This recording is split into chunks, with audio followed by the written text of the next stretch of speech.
Madame, Monsieur, bonsoir. Ravi de vous retrouver sur la TFM. Bienvenue dans ce journal. À la une ce soir, des mesures pour une stabilisation des prix. Le président Macky Sall a décidé de réduire les taxes douanières sur des denrées de grande consommation. Le gouvernement promet une amélioration à la suite de ces décisions. La compagnie sucrière sénégalaise précise qu'il n'y a aucune pénurie de sucre. Plus de 20 000 tonnes sont en stock. La société rassure les consommateurs et accuse les commerçants de surenchère. Quant à l'huile, la Sonacos annonce l'importation de grandes quantités avant le Grand Magal de Touba. Le directeur général avoue tout de même que l'entreprise ne peut pas satisfaire la demande sur le marché national. Yewwi Askan Wi est née, c'est la nouvelle coalition de l'opposition en vue des élections locales de 2022. Les 23 signataires se sont aussi engagés à superviser le processus électoral pour la présidentielle de 2024. Des blouses blanches, rouges de colère, ça se passe à l'hôpital Aristide Le Dantec. Les médecins veulent la reconstruction de l'établissement qui croule sous le poids de l'âge. À la une également sport, retour sur le match Sénégal-Togo d'hier.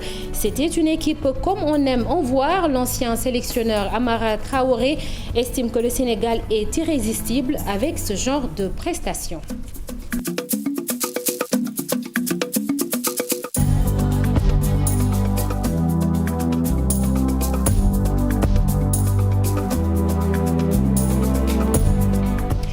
Bienvenue à tous. Tout d'abord, cette information, les deux pêcheurs originaires de Simal portés disparus hier ont finalement été retrouvés morts. Les sapeurs-pompiers de Fimela ont repêché les corps. Il s'agit du capitaine de la pirogue et d'un garçon d'une dizaine d'années. La pirogue qui les transportait a chaviré dans la nuit de mardi à mercredi au large du bras de mer entre Simal et Fimela. 12 passagers étaient à bord de l'embarcation. Les 10 ont pu être secourus quelques heures seulement après l'accident. Hier, en Conseil des ministres, le président Macky Sall a pris d'importantes mesures pour le maintien du pouvoir d'achat des Sénégalais. Des décisions qui visent à réduire toutes les taxes douanières sur les produits de grande consommation tels que le riz, l'huile ou encore le blé. Le ministre des Finances et la ministre du Commerce sont revenus en détail sur ces mesures. Celles-ci vont tout de même entraîner une baisse des recettes de l'État de l'ordre de 47 milliards de francs CFA. Et Mohamed Dieng. Une précision du ministre des Finances et du Budget.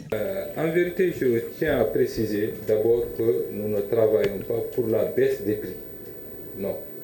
Nous travaillons, pour faire simple, sur le maintien des prix actuels. Ou en tout cas, faire de sorte que les prix n'augmentent pas. Si l'État n'avait pas pris toutes ces mesures, la hausse, le niveau de prix aurait aujourd'hui dépassé le niveau actuel. Mais grâce aux efforts de l'État, notamment en matière de dédouanement, mais également de la fiscalité, donc nous avons pu maintenir des prix. Malgré les efforts consentis par l'État du Sénégal depuis un certain temps, la situation est toujours compliquée. Et c'est d'abord au niveau international. Les ménages subissent de plein fouet ces difficultés, ce qui pousse le gouvernement à faire des efforts supplémentaires. Il s'agit notamment de la suspension de la taxe conjoncturelle à l'importation sur le sucre cristallisé importé, de la réduction de la taxe d'ajustement à l'importation sur les huiles brutes qui passe ainsi de 10 à 5%, le maintien de la TVA à 0% sur le riz, la suspension des droits de douane sur le blé, l'application d'un taux de TVA de 0% sur la farine de blé, le rétablissement des stades de commerce. Et si on parle de 47 milliards de baisse, ce n'est pas parce que d'ici la fin de l'année, les recettes vont baisser de 47 milliards. Entre-temps, il peut y avoir des efforts importants, d'ailleurs on pourra y revenir dans le cadre de la nouvelle politique de l'administration générale des douanes, dans le cadre du PROMAT, donc pour booster les recettes à ce niveau. Une baisse ici, une hausse par là, ça peut s'atténuer. Donc objectivement, les mesures elles sont là, on les appréciera au fur et à mesure que la situation évoluera. Peut-être qu'elle peut se compliquer davantage, comme aussi la situation peut quand même évoluer de façon favorable. Les Sénégalais vont sentir une nette amélioration dans les jours à venir. Le ministre du Commerce va engager ses services pour une application effective de ces mesures. Le prélèvement de conformité fiscale appliqué depuis hier n'est pas un nouvel impôt. C'est plutôt un outil mis en place par l'État pour pousser les importateurs à faire leur déclaration fiscale. On vous l'a expliqué hier et le ministre des Finances le confirme. Abdoulaye Daouda Diallo est aussi revenu sur le programme de modernisation de l'administration des douanes. Le ministre des Finances et du Budget est interrogé par Al-Hassan Ba et Mohamed Dieng. Concernant d'abord le prélèvement de conformité fiscale, il ne s'agit pas d'un nouvel impôt, il ne s'agit pas d'une nouvelle taxe, non, ça n'existe pas du tout. Il s'agit simplement d'une mesure que nous avons mise en place pour pousser justement donc les importateurs à aller faire leur déclaration au niveau de l'administration fiscale. Simplement. Un importateur qui vient donc au niveau du port ou de l'aéroport, on lui demandera est-ce qu'il est connu, oui ou non, des impôts. S'il est connu des impôts, il va donner donc la justification, auquel cas il ne paye rien. Maintenant, s'il n'est pas connu des impôts, on lui donne 2 jours pour aller justement régulariser sa situation au niveau de l'administration fiscale. Donc, ce n'est pas un nouvel impôt. Concernant le PROMAT, son objectif est double. D'abord, effectivement, c'est de supporter la nouvelle génération, justement, donc, disons, quand même, de toutes ces technologies nouvelles, mais aussi de lutter, quand même, et se donner les moyens de lutter efficacement, donc, contre la fraude fiscale et la contrebande. Et au moment où l'on parle de pénurie de sucre, la compagnie sucrière sénégalaise révèle que plus de 20 000 tonnes de sucre sont stockées dans ses magasins. Le directeur par intérim de la société accuse les commerçants de faire de la surenchère. Lui, Lamotte est au micro de Ousseynou Diop à Saint-Louis. Les commerçants, venons-en. Ils ont décroché des DIPA après avoir pris en otage et l'État et les consommateurs. On leur a délivré des DIPA. Les quantités, on ne peut même pas dire combien. Mais ça n'a pas suffi puisqu'ils sont heurtés aux réalités du marché international. Et ils reviennent encore remettre la pression sur les consommateurs cette fois-ci en exigeant de l'État qu'il puisse ou augmenter les prix ou suspendre des taxes. Et pour pouvoir appuyer cette pression-là, ils continuent à faire ou la rétention ou le détournement des stocks qu'ils achètent, de sorte que le consommateur lambda ne peut pas y accéder. Et ils y gagnent doublement. C'est un moyen de pression, mais c'est également un moyen de surenchère sur les prix. Je suis navré de constater que les Sénégalais en arrivent à acheter le kilo de sucre à 700 francs, là où il est vendu ici à 530 francs. Ce n'est pas patriotique. Ce n'est pas patriotique. Et ils en sont là. Arrêtons-nous sur la cherté de ces produits de grande consommation comme l'huile d'arachide. Alors que le Sénégal a la Sonacos, eh bien, la société n'est pas en mesure d'en produire pour le marché national. C'est la réponse du directeur général de la société. Les usines n'ont pas produit une seule goutte d'huile en plusieurs mois, mais ça va changer. Et en attendant, de l'huile végétale sera importée afin d'éviter une pénurie. Avant le grand Magal de Touba, Modou Diagne Fada a présenté le nouveau logo de la Sonacos d'Issa Prera et Thierno Laurent Mendy. Que les consommateurs se le tiennent pour dit, faute d'avoir collecté assez de graines d'arachide cette année, la Sonacos ne sera pas en mesure de produire de l'huile pour le marché national. C'est ce qu'a avoué publiquement le directeur général de la société. Je rappelle qu'il y a aussi un environnement national qui fait que tous les importateurs d'huile savent que la Sonacos ne produira pas de grosses quantités d'huile d'arachide parce que la Sonacos n'a pas suffisamment de graines. Et bien entendu, l'environnement intervenant dans la structuration des prix, cela aussi peut-être a amené certains à dire nous n'avons qu'à augmenter les prix aux consommateurs. Mais pour pallier à cette situation et en perspective du grand Magal de Touba, la Sonacos a pris des dispositions. De l'huile, il y en aura assez sur le marché, assure Modou Diagne Fada. Je crois que nous avons donc été bien inspirés de reprendre ces activités-là qui nous permettent chaque mois d'importer des bateaux et chaque mois aussi d'approvisionner une partie du marché local. Et nous allons bien entendu, à l'approche du Magal, travailler en tout cas à importer le maximum d'huile pour qu'on n'ait pas de pénurie à l'occasion de ce grand événement qui profile déjà à l'horizon. Il faut rappeler que la société a récemment repris les importations d'huile végétale après les avoir arrêtées pendant un bon moment. Par ailleurs, la société va dans tous les prochains jours mettre sur le marché national de l'huile d'arachide produite dans ses usines de Ziguinchor et de Kaolack. Le quotidien compliqué des commerçants installés au champ de course, le site ne leur convient pas du tout. Ils veulent la reconstruction immédiate du marché Sandaga afin qu'ils puissent regagner leurs magasins. Les commerçants de Ande Tahaou Sandaga ont écrit un mémorandum pour dénoncer leur non-implication dans le processus. Habib Faye et Younous Diatta étaient à leur conférence de presse. Sandaga rasé, le champ de course, l'actuel centre d'intérêt des acteurs est quasi fermé. Les commerçants ne savent plus à quel sens se vouer. Ils demandent la reconstruction immédiate de ce patrimoine afin qu'ils puissent regagner leur cantine. Nous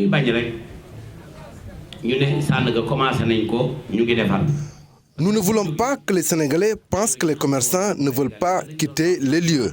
Nous savons ce que nous voulons et c'est de regagner au plus vite nos magasins. Commerçants qui exercent dans l'enceinte même du marché. Depuis 2013, on les a délogés et ils travaillent dans des conditions vraiment déplorables. Ces commerçants veulent aussi retrouver leur marché et exercer leur activité. Les champs de course sont très étroits et c'est chaud. Il y a beaucoup de manquements dans ce marché. Le champ de course ne peut plus les contenir, disent-ils. Leurs activités commerciales sont au ralenti. Ande Tahaou Marché Sandaga invite le chef de l'État à arbitrer le combat entre la commune de Plateau et la mairie-ville de Dakar. La ville de Dakar, la commune d'arrondissement et l'État. Je pense que l'État et ses démembrements doivent s'organiser pour répondre aux besoins des populations. Parce que Dakar-Plateau fait partie de Dakar et Dakar fait partie du Sénégal. Un mémorandum est écrit pour dénoncer aussi leur non-implication dans la reconstruction du marché. Depuis que nous avons quitté Sandaga, nous ne voyons plus d'interlocuteurs. Tout ce que nous savons, c'est à travers la presse que nous l'avons appris. En conférence de presse, Ande Tahaou Marché Sandaga réclame entre autres l'ouverture du marché à date échue. Nous parlons tout à l'heure de la réunion du Conseil des ministres. C'est également lors de cette rencontre que le chef de l'État a annoncé le lancement de la deuxième phase du programme décennal de lutte contre les inondations prévue à partir de 2023. Une décision incomprise du côté de la banlieue dakaroise où l'on s'interroge sur l'utilité d'une deuxième phase au moment où la première phase tarde à se concrétiser. De son côté, le directeur général de l'Office national de l'assainissement du Sénégal, ONAS, nous explique la pertinence d'un tel projet. Marcel Farba-Maroun et Younous Diatta. La deuxième phase du programme décennal de lutte contre les inondations sera lancée à partir de 2023. Une action décidée par le chef de l'État hier, mercredi, en Conseil des ministres, visant à combler la première phase qui a débuté en septembre 2012 et qui s'achève en 2022. À la suite des investissements qui ont été faits, avec tant d'ouvrages qui ont été réalisés, et on a vu l'impact. Pourquoi? Parce que évidemment il y a ces localités qui ont bénéficié, qui ont en fait dépourvu tout simplement en termes d'inondation. Cette deuxième phase, à mon avis, doit s'orienter surtout dans le cadre du développement d'infrastructures, donc de gestion des eaux pluviales, en termes tout simplement de réseaux d'assainissement, en termes tout simplement donc des infrastructures, des stations de pompage, stations de stock, donc des bassins de stockage, d'infiltration, pour permettre en réalité donc de bien maîtriser évidemment les flux d'eau donc qui peuvent évidemment arriver au niveau des villes. Une décision qui suscite l'incompréhension, notamment du côté de la banlieue dakaroise. Moi je pense qu'avant de mettre un autre programme, d'abord il faut évaluer et aussi auditer le problème des inondations. Parce qu'on ne peut pas mettre un autre programme sans évaluer, sans auditer. Parce que l'État a dépensé autant d'argent pour la lutte contre les inondations. Les gens sont en train de souffrir. Il y a des familles qui sont toujours dans l'emprise de l'eau. Le président doit reprendre les choses en main, revoir les choses voir ce qui se passe et ce qui marche et ce qui ne marche pas. Mais en tout cas, à notre niveau, nous ne sommes pas du tout d'accord de mettre un autre programme sans faire l'évaluation et sans auditer l'argent qui s'est mis dans le cadre des inondations. Rappelons que pour la première phase, un budget prévisionnel global de plus de 766 milliards de francs CFA a été prévu pour un taux d'exécution de 66,5%. Ça y est, l'opposition acte sa volonté de s'unir pour les élections municipales et départementales. Yewwi Askan Wi, et c'est la nouvelle coalition qui regroupe des leaders de l'opposition unis autour de la coalition Taxawu Sénégal de Khalifa Ababacar Sall, Pastef de Ousmane Sonko, PUR, Grand Parti entre autres. 23 signataires s'engagent à faire bloc pour les locales, mais aussi à superviser le processus électoral pour l'élection présidentielle de 2024. Aminata Mbaresso et Modou Diop. Ils signent ainsi le pacte qui les unit. Ces leaders de partis politiques et mouvements décident de s'allier pour aller à l'assaut des élections locales prévues en 2022. Pour les élections locales, de présenter une liste unique dans chaque commune, ville et département du Sénégal pour les élections locales du 23 janvier 2022. Chaque parti ou mouvement signataire s'abstenant de présenter ou de soutenir une liste concurrente à celle de la coalition Yewwi Askan Wi. Pour l'élection présidentielle, de poursuivre cette collaboration jusqu'à l'élection présidentielle de 2024, notamment par la supervision de l'ensemble du processus électoral et par l'engagement de soutenir, le cas échéant, le candidat du parti ou mouvement membre de la coalition Yewwi Askan Wi qui serait qualifié pour le second tour. Yewwi Askan Wi, dénomination de la nouvelle coalition. À partir d'aujourd'hui, il n'y aura plus de Aïda Mbodj, il n'y aura plus de Khalifa Ababacar Sall, ni du président Ousmane Sonko, ni de Bougane Gueye Dany. Quand le Coran se moque de mon mère, mon cher Tidiane Dièye, Guirassy, Youm, il n'y aura plus tout cela. On va former un bloc. Et pour arriver à bout de leurs objectifs, les différents partis et mouvements politiques signataires sont tenus de respecter la charte qui les régit. De s'abstenir individuellement de tout compromis ou compromission politique avec le régime de Macky Sall. De s'abstenir individuellement de tout acte ou propos visant à jeter le discrédit sur la coalition ou de toute attaque contre un membre de la coalition. 23 signataires pour le moment composent la coalition Yewwi Askan Wi, une union en vue des élections municipales et départementales à venir, mais une vision unique pour superviser le processus électoral pour l'élection présidentielle en 2024. Le Parti démocratique sénégalais ne fait pas partie de cette grande coalition. Le parti d'Abdoulaye Wade évoque des points de désaccord. L'analyste politique Omar Seck Ndiaye se dit pas du tout surpris. Les leaders de l'opposition ont chacun des ambitions différentes de celles des autres, ce qui rend le compagnonnage pas du tout sincère. Omar Seck Ndiaye était l'invité de la matinale. C'est une coalition avec 4 personnalités dont les ambitions ne coïncidaient pas forcément. D'abord, ce qu'on peut remarquer, c'est 4 noms qui ont des conflits avec le président Macky Sall. Et puis, il y a eu l'histoire aussi, il faut l'interroger. En 2017, avec la coalition Manko, ça a éclaté parce que le PDS a pris ses distances. Et moi, je pense qu'aujourd'hui, surtout au niveau du PS, cohabiter avec Sonko, ce n'est pas trop facile. Parce que l'ambition du PS, c'est de mettre Karim Wade, qui est un projet futur. Aujourd'hui, pour le PDS, aujourd'hui dans l'imaginaire du Sénégal, le futur c'est Sonko, qu'on le veuille ou non. Il y a un choc des ambitions. Et comme je dis aussi que la presse aussi a accéléré la décomposition de la coalition. Quand on l'a qualifié déjà de coalition des 4 grands, les autres partis étaient très subtils, ils ont commencé à être frileux en disant que ceux qui ne sont pas dans les grands sont dans les petits. Ils ont commencé à tirer sur la coalition. Moi je pense qu'il ne faut pas trop rêver. On peut avoir une coalition qui regrouperait tous les partis politiques, c'est utopique. Mais au moins on peut s'organiser autour de 2 coalitions significatives. Et maintenant aller affronter la paire.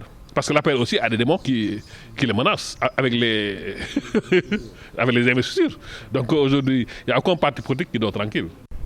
Encore des polémiques relatives à la révision sur les listes électorales des habitants de la commune de Malicounda. C'est dans le département de Mbour. Disent parcourir de nombreux kilomètres pour atteindre une commission. Ils accusent le maire de vouloir les priver de leurs droits. Une commission est exigée dans la zone sud de la localité. Abdourahmane Diallo et Mamadou Gueye ont assisté à la conférence de presse des habitants.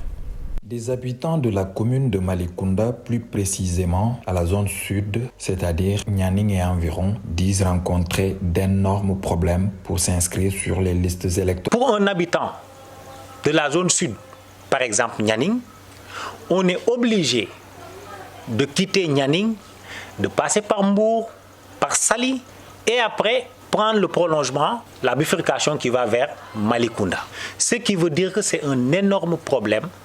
On ne peut pas comprendre que pour s'inscrire, qu'un habitant de la zone sud soit obligé de dépenser jusqu'à 3 000 francs CFA.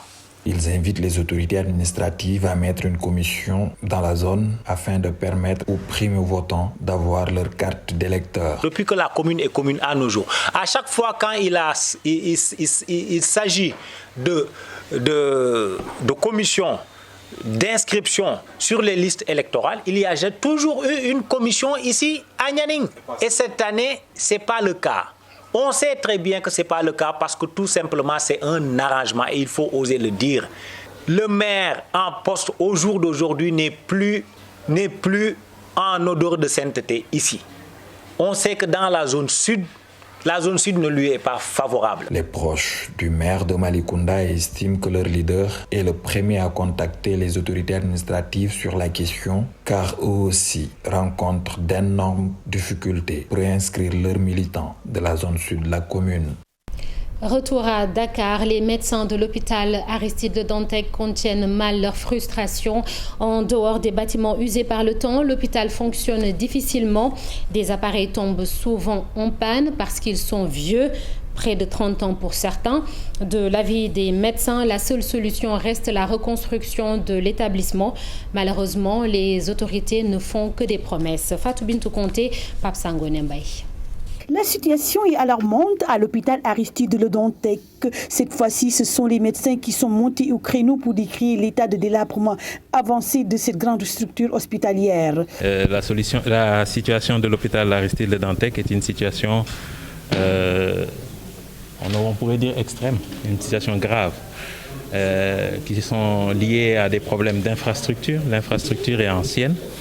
On a aujourd'hui des bâtiments qui, bien qu'ayant fait l'objet de tentatives de rafistolage, en tout cas sont des bâtiments qui prennent l'eau, qui ont des problèmes d'étanchéité, qui ont des problèmes avec divers problèmes qui montrent la vétusté de l'infrastructure. En sus de l'état de dégradation avancé de l'infrastructure, des problèmes de fonctionnement plombent la bonne marche de l'hôpital. Il y a différents problèmes de fonctionnement qui se traduisent par des ruptures et par des pannes d'appareils qui ne manquent pas d'entraver l'activité hospitalière. La troisième chose, on a des problèmes d'équipement. Nos équipements sont très anciens pour la plupart. Vous avez pu voir que certains équipements datent de 1994. D'autres ont 10 ans, 15 ans. Ces médecins réunis dans une commission médicale d'établissement estiment que la seule solution est la reconstruction de l'hôpital qui date de plus de 100 ans. Notre solution, on pense que c'est la solution, c'est la reconstruction de l'hôpital. Le projet d'établissement médical a été ficelé, révisé, repris. Et nous espérons aujourd'hui de nos autorités qu'ils vont nous donner des garanties. Les rencontres avec les autorités débouchent malheureusement chaque fois sur des promesses. On n'arrête pas de parler avec les autorités. Notre dernière rencontre remonte à hier et on a eu des promesses. Dans ce contexte, la prise en charge des patients devient un exercice hasardeux, voire périlleux pour les médecins qui actuellement luttent pour la survie de ce grand hôpital. À la gare routière de Ziguinchor, des passagers se sont plaints d'une légère hausse sur les tickets de voyage. Les responsables de la gare parlent d'une nouvelle offre pour la modernisation du site. Ces changements permettront d'informatiser le système de distribution de tickets et donc d'identifier tous les passagers. L'objectif est également de lutter contre la criminalité transfrontalière. Ousmane Thiam, porte-parole de la gare routière de Ziguinchor, est au micro de Boubacar Diassi et Lamine Mondjan. Ça a été longuement réfléchi.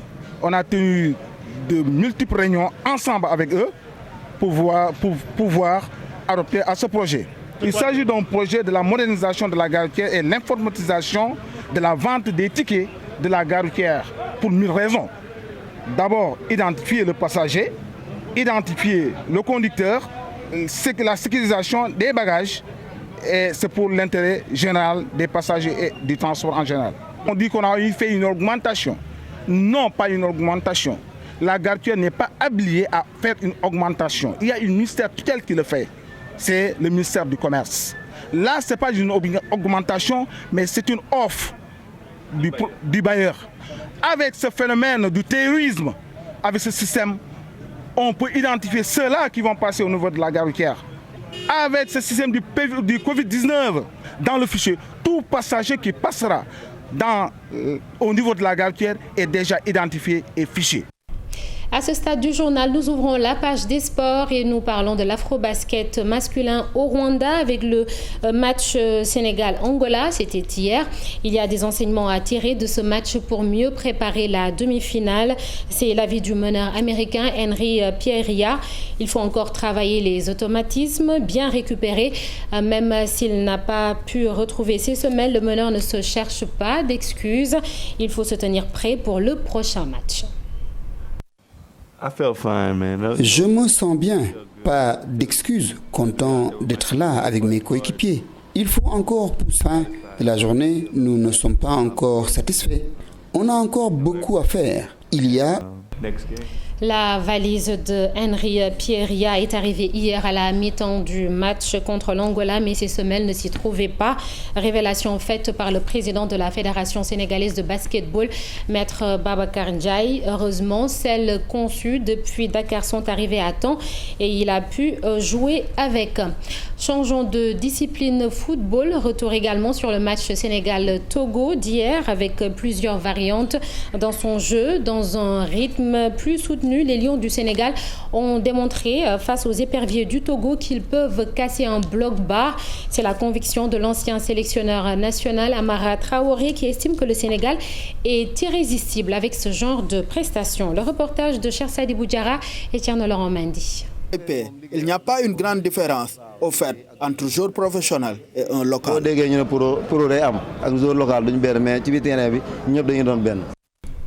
Merci et c'est ainsi que se referme ce journal. Merci d'avoir été avec nous. Dans quelques instants, la suite de Soir d'Info, Binta Diallo qui reçoit le journaliste Hassan Somb. Ce sera dans quelques petites minutes.